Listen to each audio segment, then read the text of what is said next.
J'ai poignardé mon propre père dans le cœur, sous la pluie battante de Paris, pour exaucer son dernier désir. Ce n'était pas de la haine, mais un acte de miséricorde tordu, gravé dans sa bucket-list jaunie. Et pourtant, en fouillant ses affaires ce soir-là, j'ai découvert l'item caché numéro 11. Venge-toi de moi pour le crime que j'ai commis en ton nom. Le monde s'est effondré, et avec lui, l'illusion d'une vie innocente. Paris, cette ville des lumières maudites, m'a vu naître et me noyer dans ses ombres. Mon nom est Alexandre Duval, et si je vous raconte cela, c'est parce que la vengeance n'est pas un poison qu'on avale seul. Elle se répand comme la Seine en crue, emportant tout sur son passage. La nuit où tout a basculé, l'air de Montmartre puait le vinaigre et les regrets rances. J'avais 42 ans, un appartement exigu dans le 18e arrondissement, et une vie qui ressemblait à un roman de Zola raté, misère chic, ambition étouffée, et un père agonisant dans un hospice de banlieue. Papa, Lucien Duval, avait été un ouvrier chez Renault, un syndicaliste au verbe haut qui avait passé sa vie à hurler contre les patrons. Mais la maladie l'avait rattrapé. Un cancer vorace qui rongeait ses poumons comme un feu de paille. Il m'avait convoqué une semaine avant, dans cette chambre stérile qui sentait le désinfectant et la mort imminente. « Alexandre, avait-il murmuré, sa voix un râle de forge rouillée, j'ai une liste. Ma bucket list. Tu dois la finir pour moi. Promets-le. » Ses yeux verts hérités de quelque ancêtre breton, brillaient d'une urgence que je n'avais jamais vue. J'avais hoché la tête, comme on acquiesce à un délire de mourant. La liste était pliée dans une enveloppe jaunie, scellée d'un cachet de cire craquelé. 10 items, écrits d'une main tremblante. Voir le soleil se lever sur Mont-Saint-Michel, boire un café au Ritz sans payer, embrasser une inconnue sous la tour Eiffel. Des caprices d'un homme qui n'avait jamais rien eu. J'ai commencé par les faciles. Le lendemain de sa mort. Oui, il est parti 2 jours après m'avoir donné la liste, comme s'il avait attendu mon serment, j'ai pris le train pour la Normandie. Mont-Saint-Michel émergeait de la brume comme un fantôme de cathédrale, ses remparts battus par les marées.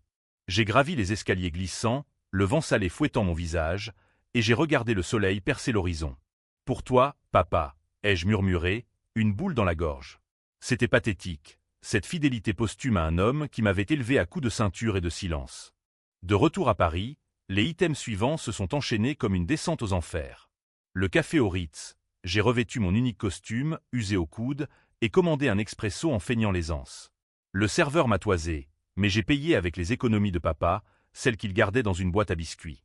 L'inconnue sous la tour Eiffel, une brune aux lèvres carmin, croisée un soir d'ivresse.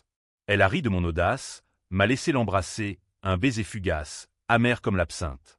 Mais la nuit fatidique, après l'enterrement ou une cérémonie froide à Père-Lachaise, sous un ciel plombé, je suis rentré chez lui, dans cet appartement du Marais qu'il n'avait jamais quitté.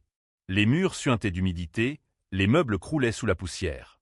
En vidant ses tiroirs, j'ai trouvé l'enveloppe. Pas la liste, une autre, cachée sous une pile de factures impayées. À n'ouvrir qu'après ma mort, y lisait-on. Mes mains tremblaient en brisant le sceau. La bucket-list complète en comptait 12, pas 10. Les 2 derniers étaient barrés d'un trait rageur, numéro 11 et numéro 12. Le numéro 12 disait simplement « Meurs en paix, fiston ». Mais le numéro 11. Dieu, le numéro 11 m'a transpercé comme un coup de stylet. Venge-toi de moi pour le meurtre de Marie-Laure. J'ai pris ta faute sur moi. Trouve Bastien et fais-le payer pour nous avoir trahis. Marie-Laure. Mon amour de jeunesse, la fille aux cheveux de lin que j'avais aimé à en crever. Morte depuis 20 ans, dans un accident de voiture qu'on avait qualifié de tragique. Mais papa savait. Il savait tout. Et Bastien. Bastien Laurent, mon meilleur ami d'enfance, le fils du patron chez Renault, celui qui nous avait juré fidélité éternelle. Le traître. Les souvenirs ont afflué comme un raz-de-marée. 2005, l'été de nos 22 ans. Nous étions 3 inséparables, moi, Marie-Laure et Bastien. Fils de prolo contre fils de bourgeois, mais unis par la révolte. On squattait les quais de Seine, on fumait des joints volés, on rêvait de renverser le monde. Marie-Laure était la flamme, artiste peintre, corps svelte comme une danseuse de Degas, esprit libre qui nous poussait aux extrêmes. Bastien, avec son sourire carnassier et ses connexions, nous finançait les soirées. Moi, j'étais le feu sous la cendre, le gars qui exécutait sans poser de questions. Ce soir-là, après une manif contre la réforme des retraites, on s'est réfugié dans un bar crasseux de Belleville. L'alcool coulait, les mots devenaient des armes. Bastien a proposé un « coup d'éclat », saboter l'usine de son père, un incendie symbolique pour marquer les esprits. J'ai hésité, Marie-Laure a ri, excitée par l'adrénaline. On a volé un bidon d'essence, on a escaladé la grille sous la lune. Mais au moment de craquer l'allumette, tout a dérapé. Un gardien surgit de l'ombre. Une lutte, un cri étouffé. Et Marie-Laure, Dieu, Marie-Laure a glissé sur le sol huileux, sa tête heurtant un coin de métal. Morte sur le coup. J'ai paniqué. Bastien a juré qu'on couvrirait tout. C'était un accident, Alex. On dit que c'était un suicide, qu'elle s'est jetée sous un camion ivre. Mais papa est arrivé, alerté par un appel anonyme. Il a tout vu, tout compris. Et il a menti pour moi. À la police, il a témoigné que j'étais à la maison ce soir-là, que Marie-Laure était dépressive, qu'elle s'était suicidée. Bastien a corroboré, avec son sourire de serpent. Mais le numéro 11 révélait la vérité. Bastien avait tout orchestré. Il avait appelé le gardien pour nous piéger, jaloux de mon amour pour Marie-Laure, avide de ruiner mon père en le faisant accuser de complicité. Papa avait découvert le pot aux roses des années plus tard, via une lettre anonyme, mais il avait eu le secret pour me protéger. Il avait porté le poids de ce mensonge comme une croix, jusqu'à sa mort. Et maintenant, il me le léguait. Venge-toi de moi, pour avoir volé ta vie. J'ai refermé l'enveloppe, le cœur cognant comme un tambour de la Bastille. Bastien Laurent, aujourd'hui PDG de Laurent Industries, marié à une héritière, père de 2 enfants, un pilier de la société parisienne. Le monstre en costume 3 pièces. La rage m'a envahi, une lave qui bouillonnait dans mes veines. Paris, avec ses boulevards haussmanniens impeccables, allait redevenir un champ de bataille. Pour Marie-Laure. Pour papa. Pour l'homme que j'aurais pu être sans ce mensonge. Les jours suivants, j'ai sombré dans l'obsession. J'ai fouillé les archives en ligne, piraté des bases de données avec un logiciel basique acheté sur le dark web. Rien de sophistiqué, juste assez pour un prolo désespéré. Bastien vivait dans le 16e, un hôtel particulier face à la Seine, avec vue sur la tour Eiffel. Sa femme, Claire, était une avocate renommée, spécialisée dans les divorces des élites. Ses enfants, des jumeaux de 10 ans, fréquentaient un lycée privé. Parfait. Trop parfait. J'ai commencé par l'observation, des cafés anonymes, des ombres dans les parcs. Il était toujours souriant, ce salaud, serrant des mains à des galas, posant pour les journaux économiques. Mais je voyais les fissures, un tic nerveux à l'œil gauche quand on mentionnait le passé, une bouteille de whisky vidée trop vite dans son bureau. L'item numéro 11 n'était pas une suggestion, c'était un commandement. Fais-le payer pour nous avoir trahis. Mais comment? Un meurtre? Trop banal, trop risqué. Non, il fallait quelque chose de français, de théâtral. Une ruine lente, un scandale qui le dépouillerait de tout, comme il avait fait pour nous. J'ai dressé un plan, noir comme l'encre de Hugo. D'abord, infiltrer son cercle. Ensuite, exhumer le secret. Enfin, frapper au cœur. C'était le début de ma chute, ou peut-être de mon ascension. Paris bruissait d'une chaleur étouffante cet été-là, les touristes envahissant les rues comme une marée de criquets. Moi, j'avançais dans l'ombre, un fantôme avec une liste ensanglantée. Et Bastien n'avait aucune idée que son vieil ami était de retour, armé d'une vérité qui le consumerait. Les semaines qui suivirent furent un tourbillon de nuits blanches et de cafés noirs, Paris se muant en un labyrinthe hostile où chaque passant pouvait être un espion de Bastien. J'avais pris un congé sans solde de mon boulot de comptable chez un éditeur du quartier latin, un prétexte bidon sur une crise familiale pour me consacrer à la traque. L'appartement de papa devint mon QG, carte punaisée au mur, photo volée de Bastien agrandie comme des avis de recherche, et cette enveloppe, toujours ouverte sur la table, comme un talisman maudit. Le premier contact fut un coup de poker. Bastien organisait un vernissage dans une galerie de Saint-Germain-des-Prés, un événement caritatif pour les jeunes talents artistiques, ironie du sort, vu ce qu'il avait fait à Marie-Laure, dont les toiles pourrissaient encore dans un grenier. J'ai loué un smoking chez un fripier, me suis rasé de près, et suis entré comme un fantôme du passé. Alexandre Duval, ai-je dit au portier, feignant l'hésitation. Un vieil ami de la famille Laurent. Le nom a ouvert les portes. L'argent de Bastien graissait toutes les serrures. La galerie puait le champagne tiède et les parfums capiteux. Bastien était là, au centre, costume Armani impeccable, cheveux grisonnants coiffés en arrière, serrant des mains avec cette fausse chaleur des puissants. Quand nos regards se sont croisés, son sourire s'est figé une seconde, un battement de cils, rien de plus. Mais j'ai vu la fissure, la peur, fugace comme un éclair dans la nuit. « Alex !» a-t-il lancé, s'approchant pour une accolade forcée. « Ça fait, mon Dieu, 20 ans. Qu'est-ce qui t'amène dans ce nid de bourgeois ?» Sa voix était suave, mais ses yeux fouillaient les miens, cherchant des faiblesses. J'ai ri, un rire fabriqué, et sorti une excuse. « Papa m'a parlé de tes galas. Il admirait ton ascension. » Le mensonge a piqué. J'ai vu son tic revenir. On a discuté 1 heure, entre 2 coupes de mouette.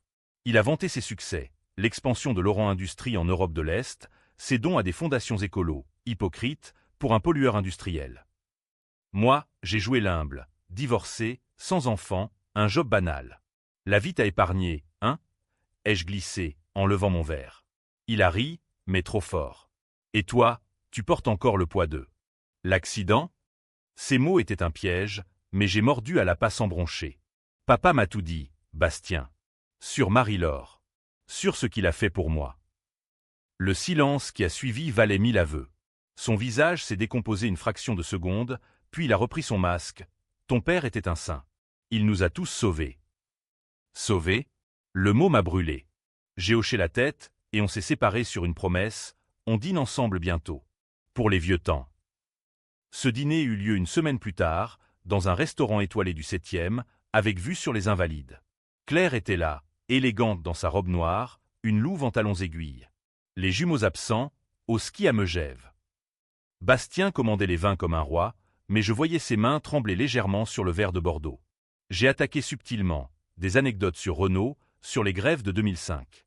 Te souviens-tu de cette nuit, Bastien? L'usine en flammes. Ou presque. Il a pâli, Claire a froncé les sourcils. Un chapitre clos, Alex.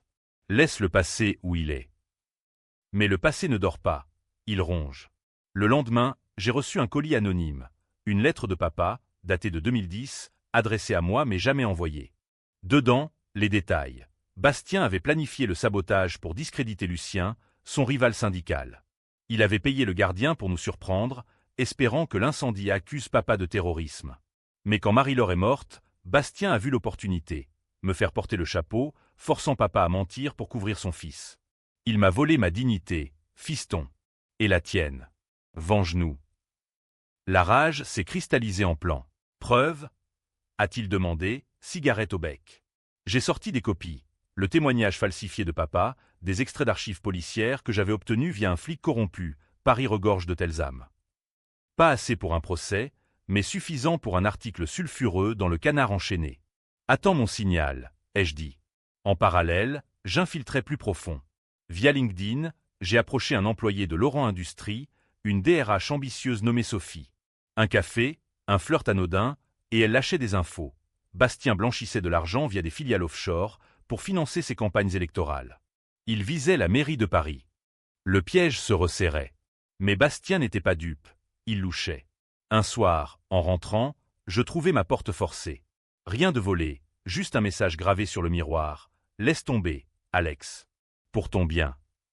Sa signature, un sourire dessiné en rouge à lèvres. Le salaud jouait au chat et à la souris. J'ai riposté, un appel anonyme à Claire, feignant la jalousie d'une ex-maîtresse. Ton mari trompe avec sa secrétaire. Et il a un passé sanglant. Elle a raccroché, furieuse, mais la graine était plantée. Bientôt, les fissures apparurent. Un article mineur dans Libération mentionnait « Des ombres sur l'ascension de Laurent ». Bastien m'appela. « C'est toi, hein? Arrête ça, ou je te ruine. » Sa voix tremblait, enfin humaine. « Venge-toi de moi », papa avait écrit. « Mais toi, Bastien, tu vas supplier. » La tension montait, Paris vibrant d'une électricité orageuse. J'étais au bord du gouffre, mais pour la première fois, je me sentais vivant. L'automne enveloppa Paris d'un manteau de feuilles mortes et de brume, miroir de mon âme noircie. L'item numéro 11 n'était plus une ligne sur du papier. C'était une litanie que je murmurais dans les couloirs du métro, un feu qui consumait mes nuits. Bastien contre-attaquait, subtil comme un empoisonneur de cour. Mon employeur reçut une lettre anonyme. Duval est instable, risque de sabotage, et je fus licencié sur un coup de tête. Désolé, Alex, me dit le patron, évitant mon regard. Je souris, le jeu s'intensifiait. Sophie, ma taupe chez Laurent Industries, devint une alliée improbable. 35 ans, divorcée, cheveux roux flamboyants et un cynisme à couper au couteau. Nos cafés dérivèrent en dîner tardif au pied de cochon, où elle déversait ses frustrations. Bastien est un serpent. Il m'a promis une promotion si je ferme les yeux sur ses magouilles fiscales. Je l'écoutais, hochant la tête, et glissais des questions précises. Bientôt, j'eus les noms, des comptes en Suisse, des pots de vin à des élus. Assez pour un scandale, mais pas encore le coup fatal. Un soir, après un 3e verre de chardonnay, Sophie posa sa main sur la mienne. Pourquoi cette haine, Alex? C'est personnel, non? J'hésitai, puis lâchai une version édulcorée. Un ami m'a trahi. Il a causé la mort de la femme que j'aimais. Ses yeux s'adoucirent. Alors, on le fera tomber ensemble. Pour le fun. C'était du sexe transactionnel, nos corps entremêlés dans son studio du 11e, mais il y avait une étincelle, une complicité née de la vengeance partagée. Ou peut-être étais-je juste affamé de contact humain. Émile, le journaliste, bouillonnait d'impatience. J'ai besoin de plus, Duval. Quelque chose qui colle. Je lui donnai le feu vert pour un teaser, un billet en ligne sur Mediapart, évoquant un accident maquillé en suicide impliquant l'héritier Laurent. Les réactions fusèrent, Twitters enflammés, forums conspirationnistes. Bastien paniqua. Il m'invita à un « sommet » dans son bureau haussmannien, une tour de verre dominant la défense. L'ascenseur m'avala comme un mausolée.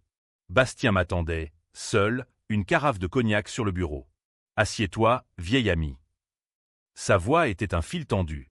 Il versa 2 verres, les yeux rivés aux miens. « C'est pour Marie-Laure, hein? Tu crois que je l'ai tuée ?» Je bus une gorgée, le liquide brûlant ma gorge. Papa savait, Bastien. Il a tout pris sur lui pour me protéger. De toi. Il rit, un rire creux. Ton père? Un menteur pathétique. Oui, j'ai appelé le gardien, pour vous arrêter avant que vous ne foutiez tout en l'air. L'incendie aurait ruiné ma famille. Marie-Laure. C'était un accident. Je l'aimais, Alex. Plus que toi. Le mensonge me frappa comme un uppercut. Il l'aimait? Cette nuit-là, je l'avais vu dans ses bras, un baiser volé que j'avais feint d'ignorer. La jalousie, voilà le vrai mobile. Tu nous as sacrifiés pour ton ego, crachai-je. Il se leva, le visage tordu. Et toi? Tu étais prêt à brûler l'usine. Hypocrite. Sors d'ici, ou je te fais interner. Je partis, mais pas les mains vides. Un USB glissé dans ma poche, copié de son ordinateur pendant qu'il se servait un autre verre. Des mails incriminants, des transferts bancaires. Le trésor. De retour chez moi, Sophie décoda les fichiers. Preuve de corruption, mais aussi pire. Bastien avait falsifié des rapports pour couvrir un déversement toxique chez Renault en 2005, causant des cancers chez des ouvriers, dont peut-être celui de papa. La vengeance prenait forme, UAM et inexorable. J'envoyai les docs à Émile. L'article explosa 3 jours plus tard. Le scandale Laurent, meurtre, corruption et mensonge. Les médias s'emballèrent, France Inter, BFM, même Le Monde. Bastien nia tout, mais les flics frappaient à sa porte. Claire demanda le divorce, emportant la moitié de sa fortune. Les jumeaux pleuraient dans les tabloïds. Mais Bastien riposta, vicieux. Une nuit, des brutes en cagoule défoncèrent ma porte, me tabassèrent jusqu'au sang. Lâche l'affaire, ou ta Sophie passe, grogna l'un. Allongé sur le carrelage, goûtant mon propre sang, je ris. La douleur était un baume. Elle me rappelait que j'étais vivant. Le lendemain, je contactai un avocat, un requin du palais de justice, pour porter plainte contre X. Et j'appelai Sophie. Pars. Cache-toi. Elle refusa. On finit ça ensemble. La tension culminait. Paris, sous la pluie automnale, semblait conspirer avec moi. Les sirènes hurlaient, les ombres s'allongeaient. Bastien, acculé, me proposa un marché par SMS. Rencontrons-nous au Pont des Arts. Dernière chance. C'était le piège parfait, romantique, fatal. J'y allais armé, non d'une lame, mais d'un enregistreur. Et d'un secret plus sombre. J'avais appris que Marie-Laure était enceinte ce soir-là. 2 mois. Bastien le savait. C'était pour ça qu'il l'avait tuée. Le pont, cadenas rouillé et touristes éphémères, devint notre arène. Il arriva seul, manteau noir flottant comme une cape de dandy damné. Finissons en « Alex ». Sa voix craquait. Je sortis l'enregistreur. « À vous. Pour papa. Pour elle. » Il hésita, puis murmura. « Oui. J'ai tout manigancé. Pardonne-moi. » Mais ses yeux mentaient. Derrière lui, des ombres se mouvaient. Le twist, il n'était pas seul. Claire émergea, pistolet au poing. Il m'a tout dit, Alex. Tu es le monstre ici. Le Pont des Arts, ce ruban de fer forgé reliant les rives de la Seine comme une promesse brisée, devint le théâtre de notre apocalypse personnel. La pluie fine de novembre perlait sur les cadenas amoureux, ironie cruelle sous laquelle Claire pointait son arme.